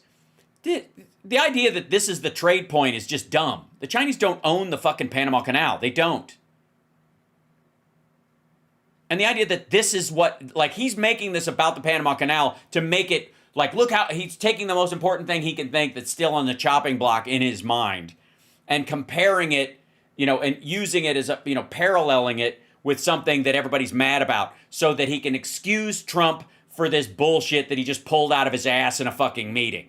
This is just, okay. It's more important to you. The Hutchinson thing, so that means I would, if the only thing to get that done was the 600, Yeah. you'd have to do it. Well, on a business but standpoint. do you know why though? So do you remember when all of a sudden, like, we couldn't get chips for cars? Yep. You'd go to a Rolex store. They don't have any watches. Yeah. You'd go to... Yeah, I remember that. You guys remember that? Going to a Rolex store and they didn't have any watches? You guys remember that, right? Yeah, they were flat out of Chinese Rolexes. Dude. There was nothing. Used cars were selling more than brand new cars because you just couldn't find anything, right? That's because there was no access to supply. What if all Yeah, that's why we had the Chips and Science Act, you tit. of a sudden China's like, oh, really? No problem. Close the canal. Now what? We truck stuff from South Korea and Japan and Taiwan, where we get the stuff from the west coast of America across the roads and via train. Fuck are you talking about? We reopened Pearl Harbor and put more ships in Hawaii all of a sudden, and they just stay there instead of coming back and forth. Next. Oh my God. Slow things down 30 days. Also, and again, the idea that they would choose to close, like that as an active measure, the Chinese would shut down the Panama Canal because we don't let them have 600 students on visas in the United States. Also, that's the trade-off. Like, you're willing to do that? Huh? Give a headache to U.S. Now what do? Now I don't know. How much more of a headache is the 600,000 spies, stupid? Like this. to go 14,000 miles instead of 9,000. This is all so dumb. Please, by the way, don't think for a second that I'm actually, like, saying that their argument carries any water or has any root in it. It's just fucking stupid. It's just, this is just so dumb. And again, as a reminder, they all think Trump said this in front of Xi Jinping. You'll see. Now I have to go all the way down and come up versus boom, boom, boom, come up, right? Yeah, besides boom, but yeah, before boom, boom, boom come up. Sure, absolutely, yeah. I think what we don't know that's being negotiated behind closed doors, we don't know what are the 20 things that are on the table. You don't know if there's anything on the table, you dumb motherfucker, and you just made up the shit about the Panama Canal to put weight on your side of the argument when you don't fucking know. This is so stupid. We don't know. And you have to yes, decide for that yourself. By the way, that should be the name of this fucking podcast. I know Peanut Butter Dickhead is a big egomaniac and he loves PBD as the thing, but we don't know would be the perfect name for this show. It covers all bases. On behalf of America is there's no way I'm giving up these 5 things. Yeah. These 5 things, I can't have them believe we'll give them up. But and what are those 5 things? I love that they're just like, oh, would you trade the Panama Canal for a bunch of students? Well, shit, I don't know, whatever. But trust me, there's like 20 things. There's 3, and and 5 of them you might like, and 5 you might not, and stuff. And the Panama Canal is just one of them, but it's super important, which is why he's letting in 600,000 students. Bullshit. Say we'll think about it, but already in your mind you're like, what? We'll give them up, no problem. Of course. But these 5 things we have to get. What are these 5 things? These 5 things are da da da da da. I think. Yeah, that's right. They are. I agree. These things are. These 5 things are da da da da da. Yeah, I think we can all agree on that, right? That they're da da da da da. 5 eggs in a month. You know what I mean? 5 eggs. That's right. These 5 eggs are da da da da da. 5 eggs. Yep. Kind of where they're at, and I don't like the 600,000. Makes me extremely uncomfortable. But if we're giving that up to get 3 things that are going to protect us more long term for another black swan event to happen by China, I'm more interested in that. Adam, Sorry, the Black Swan event was, I guess, COVID. So why wouldn't you just why don't you just put fucking boats around Taiwan? Who do you think it's hurt more? The Panama Canal gets shut down temporarily and people have to go around the Horn of fucking South Africa or South America. Or we continue to have subs circle Taiwan to protect it. So, I just have a question for you, and then I'll make my point. You know how we do this? This is gonna be fucking dumb. I just feel it. Our system, which stands for what? Systems. Oh no! Oh no! There's like they got an acronym for their shit that they do. Action or relationships. STAR. Wow, we've got our system called STAR. Systems, technology, action, relationships. These are so important. And if you have these things, you can have 3 of them, but not have all 4 of them. You won't be able to get ahead in business, people. You need STAR. That's what we call star power. Because if your goal is power, you need STAR. You need systems, technology, action, and relationships. Tell them all about it, Sam. We have a book and a tape system that if you'd like to buy it, if you listen to it, along with every one of them, you get a free copy of the book on tape in case reading is fun and dumb and mental for you and it's really hard. And then also you get a free 20-minute session with Vinny on Connect, our new social media growth organization called Connect. Connect. Do do do do do. Connect. Do do do do. Connect. Say. Hold on. We have to. We gotta. This is bullshit. I don't even like that. You don't need me. You need this guy. Hey, I like. Don't y'all know better than to shit on Connect? I happen to have named that. That was my first job while I was away for a little while. I was working in market research and branding. Trying to do that. And they was like, we've got this thing where you're making, hold on. You're making connections, okay? You're making a connection. Connect.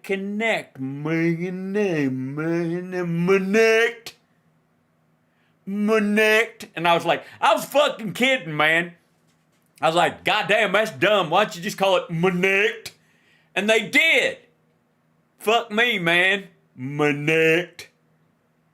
Sounds like something you walk into the doctor's office after a motorcycle accident. Connect. What happened to you, sir? What happened? Connect. What happened to your neck? Connect. Is it broken? Connect. You dumb motherfucker. Okay, wait. I want to hear what he said. See, there's that, like, connect with me today. All I got to say is, fuck, connect with me today. How about no thank you? Won't you connect with yourself?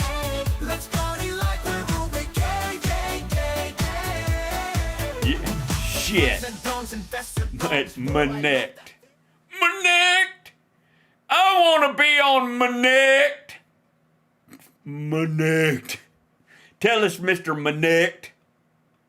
So people who are structured, like Tom, overly organized. Yeah, he's structured like Tom. Skin on the outside, organs on the inside, most of the time.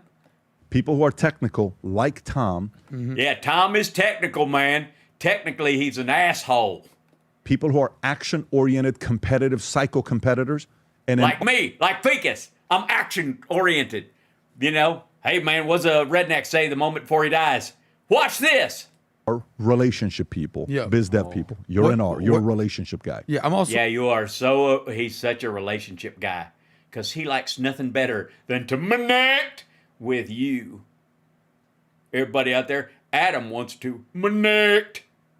Somewhat of an S guy. What do you think Trump is? Yes, you are somewhat of an S guy. I agree.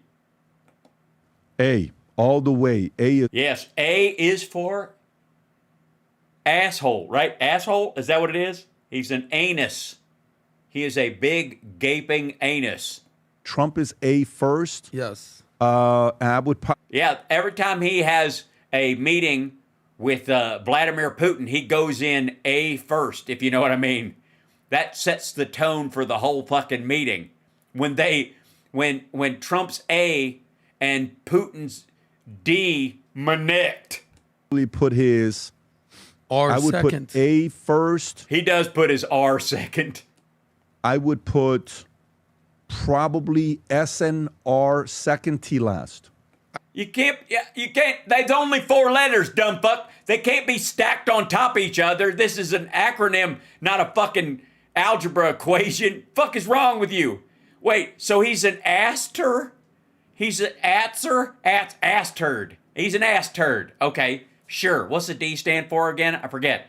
But it's something in Russian. You know why S? Look at the way he Because he looks like shit right now. dresses. Look at the way he likes glasses to be set when he's doing a video. Sure. He is so organized and that needs things to be done in a certain way. He's a I think that goes toward, that's another A. That's anal retentive. S is systems, or I thought that's not style. I thought, hey man, if this system for me, STA, if we had a ficus star system, it'd be S would be for sarcasm, or maybe not. No, S would be for style. T would be for and A. Yeah, it'd be S, T, and A, and the R would be for right on. Woo! he's a maniacal S, but his A is an aggressive A. Yeah. Yeah, I could not have said it better myself if I had a fucking head injury. What? He's a maniacal S. And his A is off the fucking charts. I have never seen his A. I will take your opinion as gospel. If you guys want to like turn off the mics and talk about Trump's fucking circus peanut starfish, fucking go at it. I actually agree with you. The reason I asked that is because he's go. You know, they were. No, he is not. He tells other people to go, and then he golfs. A video the other day of him falling asleep when he got to, I think, Saudi. It's like, all right, after traveling for 15 hours, the guy does sleep. But He fell asleep in the cabinet meeting. He fell asleep in the fucking Oval. He doesn't come in till 11 o'clock in the morning, and he goes to bed at 7. They set up tweets from him and truth sinkholes that go out after he's in bed, you dumb motherfucker. And of course, he does wake up in a hot sweat going, Epstein! And then go, I'm going to tweet myself back to sleep. I think we can all appreciate how hard this guy works. Yeah, because he don't work smart. It's really his only alternative. I agree with you that he's got a system and a structure, but I would say that Trump is a big relationship guy. He's had 3 wives and a half. If you're nice to him, he'll be his daughter. To you. If you're mean to him, he'll be mean to you. That's pretty basic. Yeah, that's basic relationships. Or he's a fucking toddler. With Trump. He said nice things about me, Kim Jong-un, so now we're best friends. We understand that right there. So... Yeah, that's why they got more nukes now than they had before he came in. Maybe that's fucking stupid. Maybe, in general, it wouldn't be good to connect with a guy like Kim Jong-un. This relationship with China, who was at some higher up person in the Communist Party that came here? It wasn't Xi, obviously, right? That he was meeting with. Trump will say... That's the head of South Korea. The exact opposite things about you in the same sentence. I love this guy. I'll kill him in a second if I have to, but I don't want to have to do that. I wouldn't do that. Yeah. Love you, but I hate you. Oh, okay. Hold on one fucking second. Hal wants to come back. This is what I was talking about. These motherfuckers still think that the leader of South Korea is a Chinese diplomat or a head of the negotiating team and a representative of Xi Jinping. And so they think Trump's a boss because he shit on Xi Jinping in front of the South Korean leader, which is the exact opposite. Because there's no love lost between fucking South Korea and Japan and China. Like, all 3 of these countries would give each other the fucking finger all day long. They certainly do not want to connect in general. Doesn't matter. Yeah. He could be your best friend or he can be your worst enemy. He's a deal maker and he's transactional. So Right. He has no soul and no ethics and no consistency, and there are no ride or dies in his fucking life. Everybody is for sale. Sure. Ian Gillis did a great impression of Trump when he was on Yeah, you just stole it. SNL, and it was like Trump doing the dating game. He's like, I think you're hot. I think you're great. And she goes, nah, I'm not interested. You're ugly. Yeah. You're disgusting. turns on you Why would quick. I ever? He'll turn on you real Right. Yeah, that's a terrible trait in a human being. quick. So if you want to play Trump, like if you actually want to do a deal with Trump, you kind of have to kiss his butt. This is why we see these world leaders, like when he goes to Saudi, they put up a portable McDonald's, right? Okay, obviously pandering to Trump. Qatar gave the guy a plane, right? Yes, he can be bribed. Yet another shitty characteristic of this man. A character flaw. The UK, when Keir Starmer came over here, he's like, this is very special. We're giving you a free night stay at Buckingham Palace. Like, nobody gets this. He's like, well, thank you. Yeah, he's that easy to manipulate. He's an asshole. From South Africa, he came over and he's like, we gave you a book about golf. Trump, you could see it in Trump's face. He's kind of just like, I'd be happy with a golf course, not a book. But Yeah. Trump is very transactional and he's relationship driven. Totally get it. But I mean, look, the reality. Like PBD is like, you're wasting everyone's time. This is getting boring even for me. The amount of like ball gargling has hit its limit. Is we don't have a clue what's going on behind closed doors.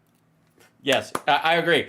We don't know, or we don't have a clue. Great names for this podcast rebrand. What's being negotiated? Once a year, we get. Okay, and then they do that. Okay, so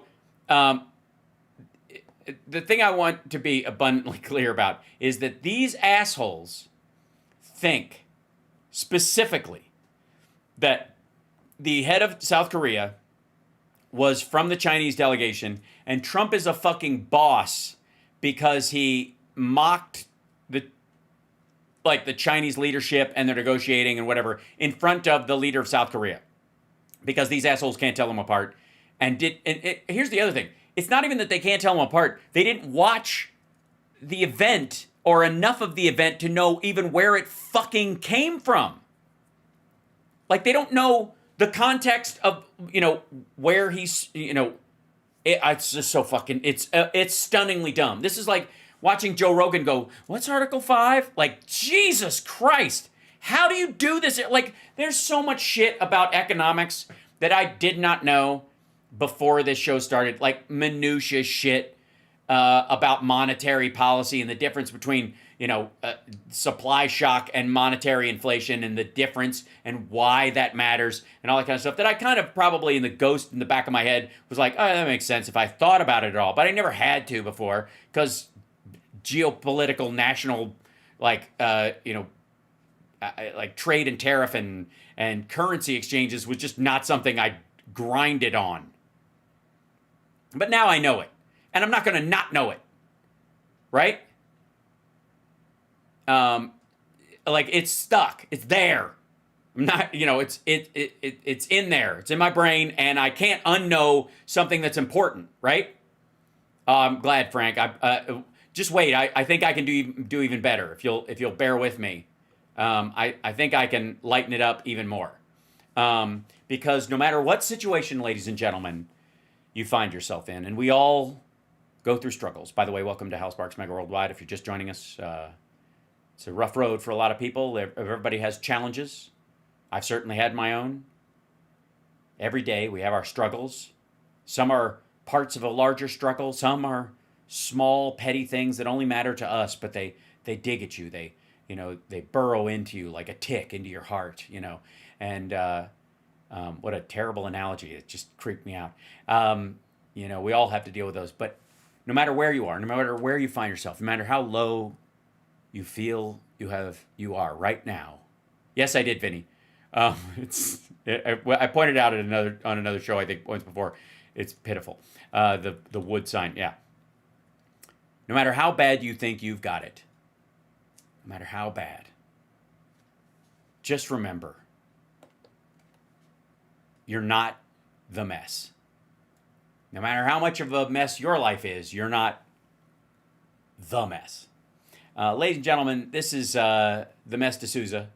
And Trump had, signed his executive order about prosecuting people who burn the flag, which is unconstitutional and diminishes the value of it, right? Just saying. Diminishes the value of the flag itself if it doesn't stand for all kinds of freedoms, even the ones you're uncomfortable with. It has less value. And Trump just likes to hump the fucking thing. He's a flag humper. Or as some people call him, a flaggot. And this is, the mess is trying to make the point that the left actually prosecutes free speech, not the right. Even though Trump is signing an executive order to change the law because somebody got kicked off Twitter, I guess, or got arrested for giving out bad medical advice. The left prosecuted them. Let's see. Let me talk about flag burning because there is a debate. Yes. Can we first talk about the fact that you're a grown man wearing garanimals? What is this? Were you caddying right before you came in? Does Debbie pick all your shirts because she's convinced that you've got to look as stupid as fucking possible, like an extra in a 70s school drama about drugs where everybody's 40 working in the fucking thing because she's afraid Aunt Coulter will show up and you guys will bump uglies again? About whether what Trump is doing can even be allowed because it can't. Constitution, of course, allows freedom of expression. Fuck that, right? Ask him about burning copies of the Constitution while you're at it. But the truth of it is that the left does prosecute free speech. Here's an article. Damn. I'm looking at it right now. Shiloh Hendricks. You remember Shiloh Hendricks? She's basically the white woman at the playground with her kid, and she was basically confronted by some guy who was opening her bag, and so she called him the N-word, which shouldn't be used, but nevertheless, hey, either we have free speech or we don't. Okay, so she went to jail for using the N-word. Here we see Shiloh Hendricks has been charged with 3 counts of disorderly conduct. Okay. And yet, from the video, which I saw, she didn't engage in any conduct. She merely yelled out at this guy. So where's the conduct? Sorry, so she just yelled across... okay, hold on. I'm not going to play a fucking video where someone yells the N-word. Hold on. Shiloh Hendricks. Woman faces charge... okay.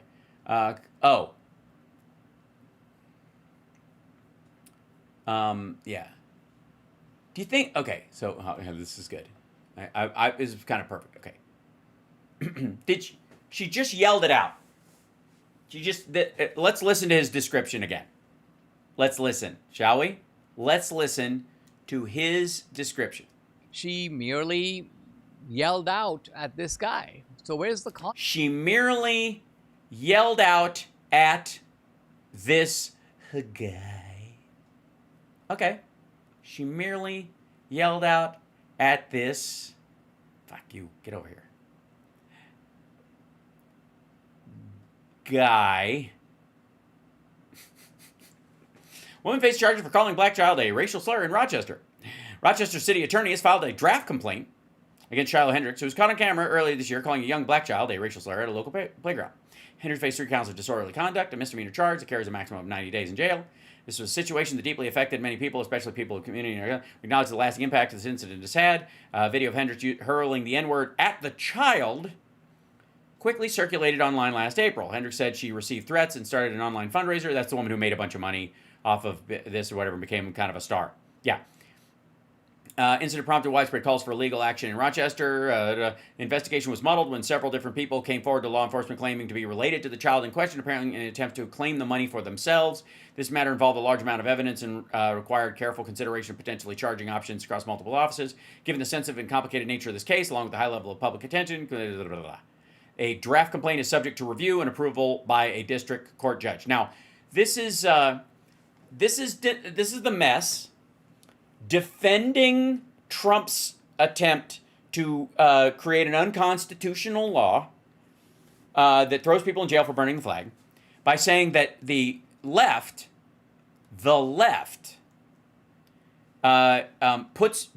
prosecutes free speech. Draft complaint that is subject to a review and approval by a district judge. The left, which would be, I guess, the NAACP in this case. She merely yelled out at this guy. So merely yelled out at this 8-year-old guy. The conduct. There was no physical fracas or there were no exchanges of blows, so you can't say, no, we're punishing her for her actions, not her speech. She is quite clearly being punished for her speech, but it... Well, here's what I would say. I think it falls under child abuse. The kid was not part of a minor child cannot be engaged in whatever issue that she had. I think the idea is that in theory, the kid was going through her purse. Is that what she's basically saying? That she yelled at this kid and called him the N-word in front of the parents or something along those lines? Is that the case that she's kind of making? Because I don't care. But also, she's not in jail for it. She made a bunch of money. And by the way, he wants to make the case because there's a draft complaint about like basically public indecency, probably is the way they're going with it. And for disorderly conduct when she's screaming at a child the N-word repeatedly. Again, I think that falls under child abuse and child endangerment in this right, because she's trying to basically like break the child's will and sense of self by yelling this word at the child, right? And whatever. Beyond that, let's be real clear what this motherfucker is using as his primary case so far for defending this is a situation where a lot of people on the right paid this woman money because they appreciated her yelling the N-word at a black kid. It's beyond whether somebody writes a draft complaint. His side paid her to do it, like an entertainment tax that they were glad to give up. Disguised as conduct. So the point I think that I make and others are also making in the MAGA camp is, yes, we believe in free speech. We are willing to embrace a near absolutist position on free speech, not an absolutely absolute. Yeah, Dinesh is taking the very proud stance that you can yell the N-word in a crowded theater. Position, but a near absolutist position, but it has to be applied even-handedly. As long as you immediately run out the door and it's not a screening of The Last Dragon. If you're going to go and punish people because they, wrote over the Pride Parade sign, which is also speech, then you're basically saying that the... Well, no, it's defacing property. Gets to shut down free speech when they want, but we don't get to. And I don't think that's a position that we're willing to live with, nor should we. Sorry, that's not the argument. If you're the ones who are saying you're free speech absolutists, your standard is higher than other people who would say, threats of violence or saying they're, yelling fire, in a crowded theater, those kind of things, which don't fall under free speech. There are limitations on what you can say. Using the N-word in an argument with an adult is gross, but not illegal. Yelling at a child could be seen as child abuse and threatening to a minor because you are referring to them as a second-class citizen to their face when they are a child. But his argument is that as the free speech absolutists, we should only have a standard as high as your side does, and your side has somebody writing a draft complaint about something that has nothing to do with the speech of it, but the interruption that they did and the yelling and all that kind of stuff, the volume of them yelling and that kind of stuff that they did, not the word itself. Although I think the child abuse aspect of it works very well. And in response to that, Trump can write a fucking executive order shifting the Constitution towards more authoritarianism. I think part of the trap... Hold on 1 second. What was that, CSL? Having been called it more than once a kid, it does F with your mind. You're correct, sir. Yeah, that's what I mean. Like, saying it to an adult in a fight is stupid, and it's gross, and it's bigoted and wrong and all that kind of stuff. But saying it to a child is a different thing altogether. I think it constitutes child abuse. What's going on here with Trump is that he is luring the Democrats into doing something that is going to be politically very damaging for them. In fact, I saw... What? Burning the flag so he can put him in jail? Disagreeing with his bullshit argument that he's a free speech absolutist? A video in which Tim Walz is like, well, you know, we're going to burn the flag and prove to Trump that he's not going to be able to do anything. And what I'm getting at is, hey, if Trump induces these Democrats to go around burning the flag or presiding over the burning of the flag, how do you think that's going to look before the American people? Right, so he's trying to bait them into an ad campaign. Fuck off. The American people already suspect that there is a strong streak of anti-Americanism in the Democratic Party, and this... Right, so this is just meant to foment that idea, which isn't true. As a matter of fact, again, the anti-Americanism part is anybody who says you can't burn the flag. You diminish the flag by not allowing it to be burned. You remove a freedom from its existence. That means the flag is worth less than it was yesterday. This is so fucking stupid. Be absolutely confirmed if you have... Confirmed. In Democrats, even in the presence of flag burning, even if they're defiantly saying, Trump, come and get us, the truth of it is burning the flag is not going to look good. Not in America. I mean, think about it. You're burning the flag of your own. All right, again, this is just like... So Trump is brilliantly... He's not gutting the Constitution. He's brilliantly baiting them. All right, we got to go. I know. I got to go. We're going to dinner. And then I have to drive to L.A., although I might do my show here tomorrow and then drive tomorrow. I'll figure it out. Okay, I got to go. We have dinner, so... Okay, all right. I'll see you guys later. Bye. I went over time. Thanks. Yeah, Summer says bye. Wrap it up, will ya? Okay, this one goes out to Dinesh. I'll see you guys tomorrow in the morning with Rob Glenn and maybe another guest. We'll see. Oh, look here. Wait, hold on. Look here, buddy. And my baby. The screen glows bright. Hi, Sleepy. Crooked smile.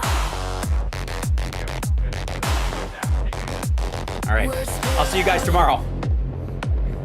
That's, yeah. Okay. There we go. I'm out. Hit the like, share the show. Bye. Promises made, they rot in the air. A handshake, a lie, a blank, cold stare.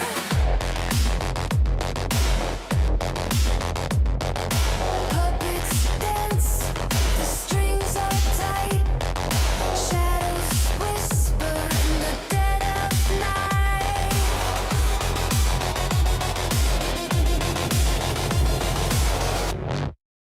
This is some bullshit.